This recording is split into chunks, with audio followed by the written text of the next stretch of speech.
Events take place in the Badlands. This is a stone wasteland. A monster is moving along it. It has 4 toes with sharp claws on its feet, and tentacles instead of hands. It has a gray tint with a small number of dark brown spots. It has a sliding jaw in the form of 4 tentacles. This is a mutant octopus. It belongs to the soft-bodied class and has a hazard level of B. A man with sharp gray hair attacks him from behind.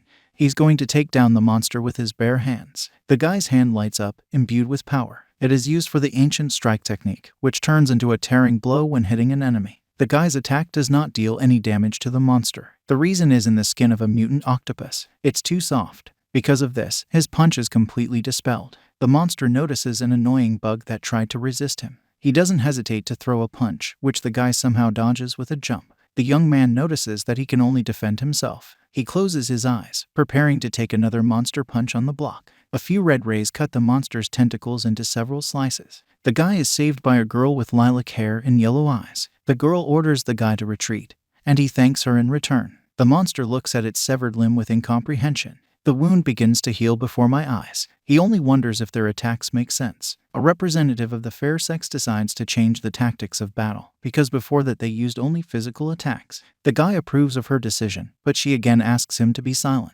Another young man enters the battle. He uses a spear through which yellow energy passes. Under his feet, several circles of chains are formed, which are combined into one common pattern. A new battle participant uses divine reinforcement and a 9-link chain. After that, chains begin to fly out of the circles to the ground. The chains are very fast. The monster does not have time to do anything, as in the next instant it is bound hand and foot, unable to move. He growls with anger. The new contestant immediately raises his weapon to the sky. Electricity starts to run through the spear. He hits it on the yellow chains under his feet, after which electricity discharges begin to spread through the chains, which are trying to fry the monster. A powerful lightning strike damages the monster, but does not kill it. The mutant octopus was very angry. He breaks the chains that hold him back. His body is steaming, and his skin is red from the burns. The monster falls to the ground. The girl doesn't relax, still seeing the threat, but the guy who got into the fight first thinks this is the end. He's surprised that a B-rank monster is so strong. He suggests that it was this monster that ate the inhabitants of local lands. The second guy is going to retreat. He sees a threat in a seemingly defeated enemy. It turns out that the monster was pregnant. A new monster climbs out of the mutant octopus's belly. He's much more dangerous than his mother.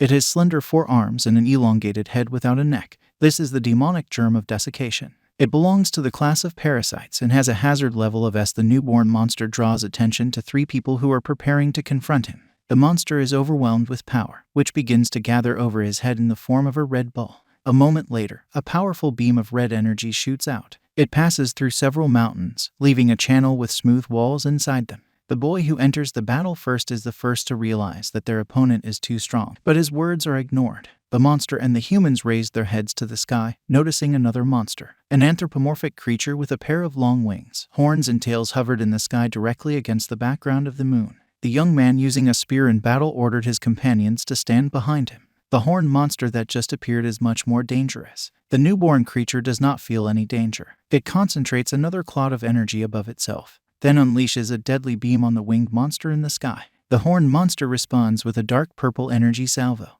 This attack completely negates the parasite's salvo, and then falls on the newborn monster. After the attack of the flying monster, a huge crater was left, reaching a diameter of several tens of meters. This attack is called the incinerating ray. A guy with magical abilities was able to protect his companions and himself by putting up a barrier in the form of a half circle. The humans weren't in the center of the incinerating beam, so they were able to survive. The young man who started the fight initially is shocked by what is happening, and the second guy is angry because they were not warned. He also explains that the skill used up the energy of the magic stone. This skill was also meant for suppressing demonic attacks. The guy sighs with relief. Another enemy has been defeated. Out of the smoke comes a beautiful girl in a tight purple outfit. She has brown hair and red eyes. The only thing that distinguishes it from a human is its 2 backward curved horns. The demoness claims that she hasn't spent a single drop of her strength. The guy with the spear asks about the newcomer's well-being, and she just doesn't understand how such a weak person set out to save the world.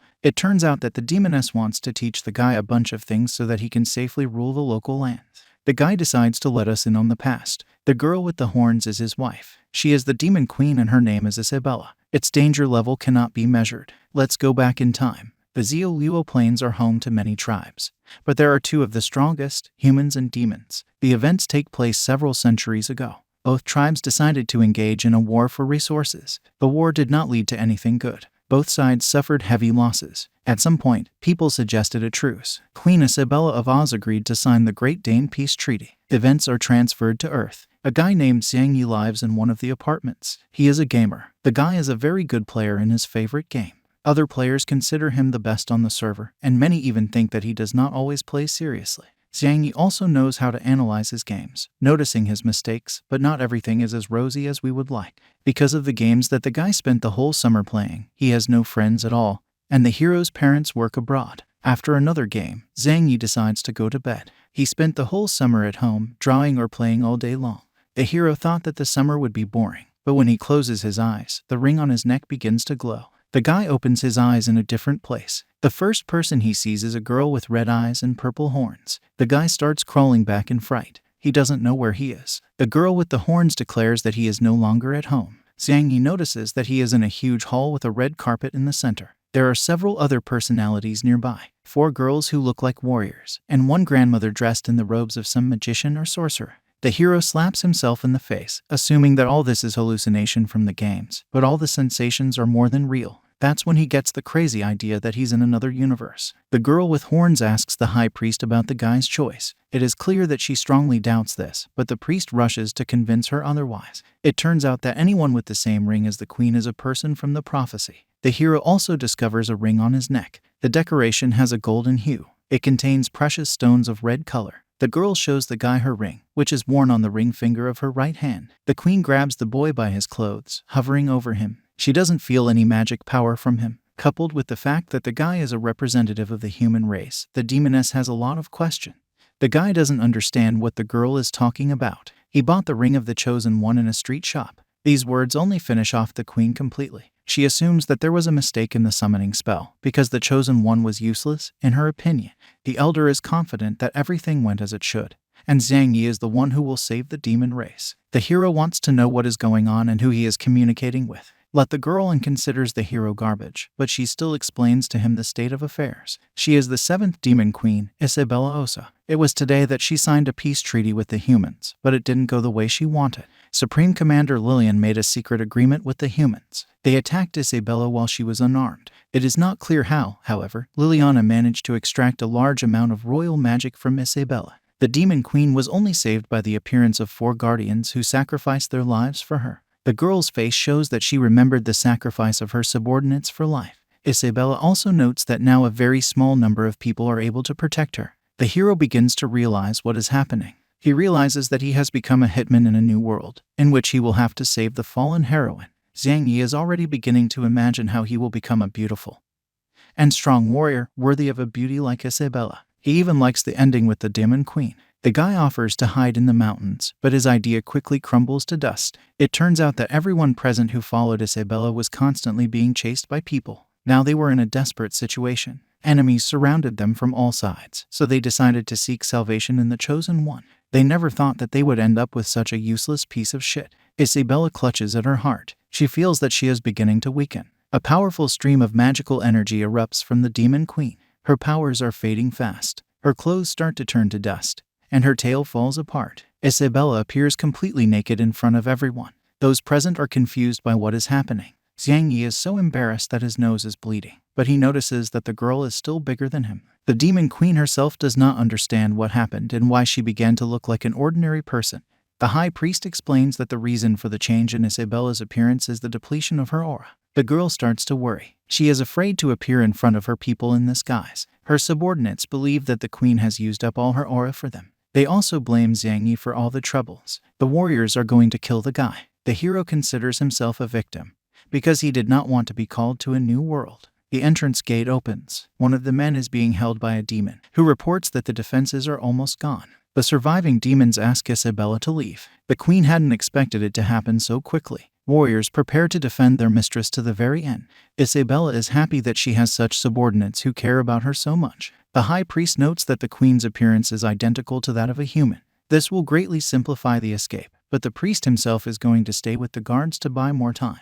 The demon queen is opposed to such a decision. She doesn't want to leave her people to fend for themselves. The high priest no longer listens to the demon queen. He concentrates magic in his staff. A circle with magic characters appears on a small square. In it, there are 4 female warriors. Isabella and Zhangyi. The queen tries to break out of the circle. She doesn't want to leave the high priestess, but one of the warriors grabs her arm, stopping her from doing so. The hero runs out of the magic circle. He thinks the human race will help him get home. Warriors, seeing the actions of the guy, decide to take him with them. One of them grabs a guy. Zhangyi asks to be left alone. The high priest has helped 5 generations of leaders, so he wishes to help the queen one last time.